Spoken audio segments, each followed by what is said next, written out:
बिस्मिल्लाहिर्रहमानिर्रहीम। क्या आप जानते हैं ऐसा कौन सा अमल है जो कम होकर भी मीज़ान में सबसे भारी बन जाता है? आइए सुने फजल बिन ज़ीरक रहमतुल्लाह का ईमान अफरोज़ वाक़या। फजल बिन ज़ीरक रहमतुल्लाह अपनी इबादत, ज़ुहद और खौफ खुदा की वजह से मशहूर थे। एक रात वो शदीद बीमार पड़ गए। जिस्म कमज़ोर था मगर ज़ुबान जिंदा थी। वो बार बार नबी करीम सल्लल्लाहु अलैहि वसल्लम पर दरूद शरीफ पढ़ रहे थे। इसी हालत में कुछ देर के लिए आंख लग गई।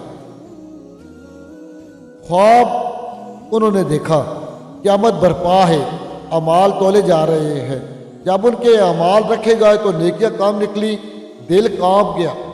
इसीलिए में उनका पढ़ा हुआ दरूद शरीफ नूर बनकर ज़ाहिर हुआ और मीज़ान में रखा गया और वो सब अमाल पर भारी हो गया।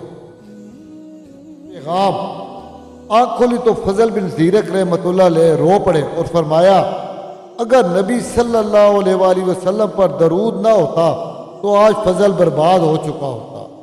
कुछ ही देर बाद उनका इंतकाल हो गया मगर ये पैगाम छोड़ गए, दरूद शरीफ सिर्फ जिक्र नहीं, निजात का रास्ता है।